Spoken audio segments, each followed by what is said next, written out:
19 رمضان کی شب بے چینی سے اپنی بیٹی ام کلثوم کے گھر میں بار بار آسمان کی طرف دیکھ رہے ہیں.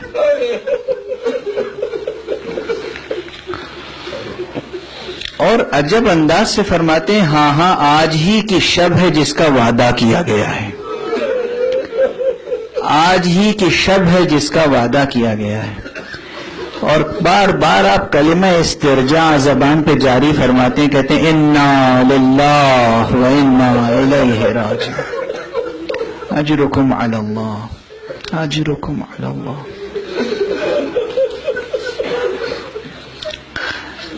بیٹی سنتی ہے بے چین ہو جاتی ہے, بیٹی سنتی ہے بے چین ہو جاتی ہے. جب سحر ہو جاتی ہے, آقا بیت الشرف سے نکلنا چاہتے ہیں, بیٹی آ کے دامن تھامتی ہے, بابا آج آپ تشریف نہ لے جائیں, آج کسی اور کو بھیج دیں. نام لیتی ہیں آج جعدہ ابن حبیرہ کو بھیج دیجئے, بھانجے ہیں. امام جب مکہ کوفے میں نہیں ہوتے تھے تو کبھی کبھی جب امام حسن بھی نہیں ہوتے تھے, امام حسین بھی نہیں ہوتے تھے, تو جعدہ نماز پڑھا دیا کرتے تھے. آج جعدہ کو بھیج دیجئے. کہا بیٹی جو چیز لکھی جا چکی ہے وہ ہو کر رہے گی. مشہور روایت ہے, اپنوں نے پرائیوں نے سب نے لکھا ہے. کتاب حیات الحیوان میں بھی یہ روایت علامہ شافعی نے لکھی ہے. بیٹی نے دامن چھوڑا تو گھر کی بتوں نے دامن تھام لیا.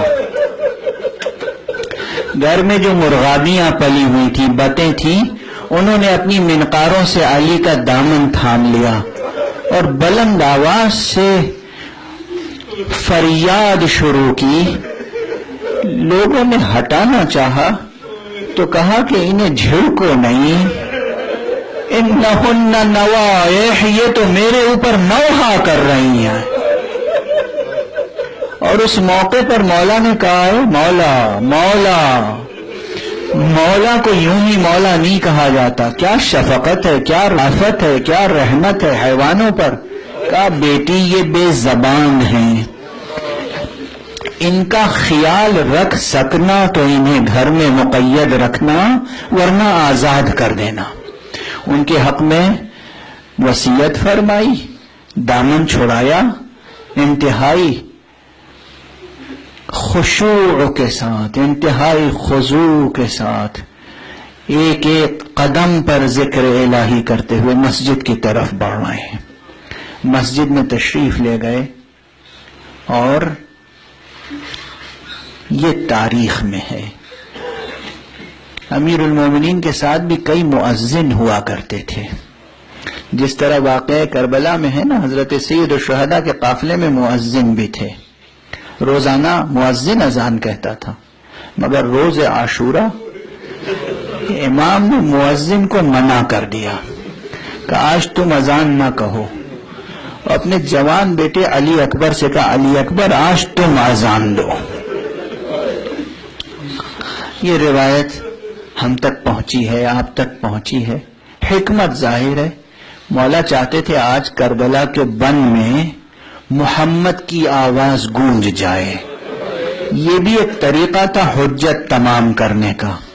19ویں صبح کو امیر المومنین جب مسجد پہنچے ہیں تو انہوں نے مؤذن سے کہا آج تم اذان نہیں دو گے. علی امیر المؤمنین ہیں, علی خلیفۃ المسلمین ہیں, علی نے خود اذان دی ہے. کیا فضا رہی ہوگی جب آواز اذان علی گونج رہی ہوگی, جب علی کہہ رہے ہوں گے اللہ اکبر, جب علی کہہ رہے ہوں گے اشہد ان لا الہ الا اللہ, جب علی فرما رہے ہوں گے اشہد ان محمد الرسول اللہ. کیا کیفیت رہی ہوگی. ذرہ ذرہ تڑپ اٹھا ہوگا, ذرے ذرے میں جیسے روح پھونک دی علی نے.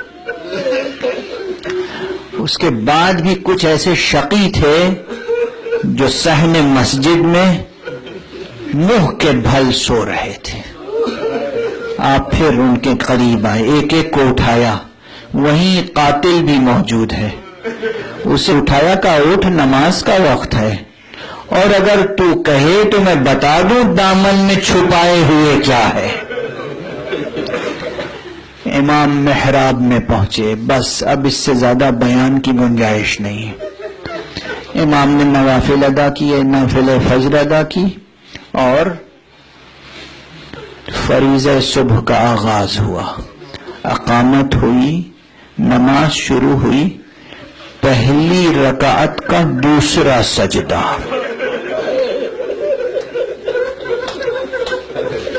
انا للہ و انا الیہ راجعون۔ پہلی رکعت کا دوسرا سجدہ، سر سے امام سجدے سے سر اٹھا نہ سکے، بس فرمایا انا للہ و انا الیہ راجعون۔ ادھر بین زمین و آسمان آواز گونجی، لقد تہدمت واللہ ارکان الہدی، خدا کی قسم ہدایت کے ستون منہدم ہو گئے، جان رسول کو قتل کر دیا گیا، علی ابن ابی طالب کو قتل کر دیا گیا۔ انا للہ و انا الیہ راجعون۔ سینہ پھٹتا ہے، کلیجہ پھٹتا ہے، جگر منہ کو آتا ہے۔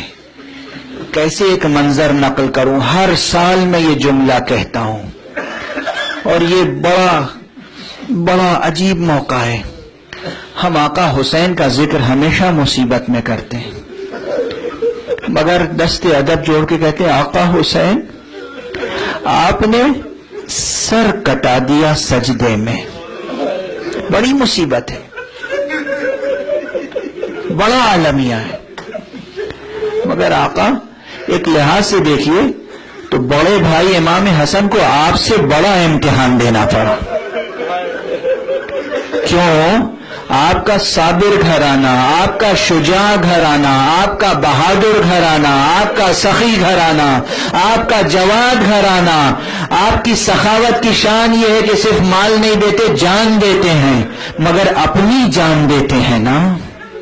اپنا سر کٹا دینا آسان ہے، آپ نے زیر خنجر اپنا سر کٹا دیا، مگر امام حسن کو یہ امتحان دینا پڑا کہ امام نماز پڑھ رہے ہیں، پہلو میں باپ تڑپ رہا ہے، علی ابن ابی طالب کا سر زخمی ہے، علی اپنی مٹھی سے خاک اٹھا رہے ہیں، زخم سر میں خاک بھر رہے ہیں، اور حسن سینے پہ پتھر رکھ کر اللہ اکبر نماز پڑھا رہے ہیں۔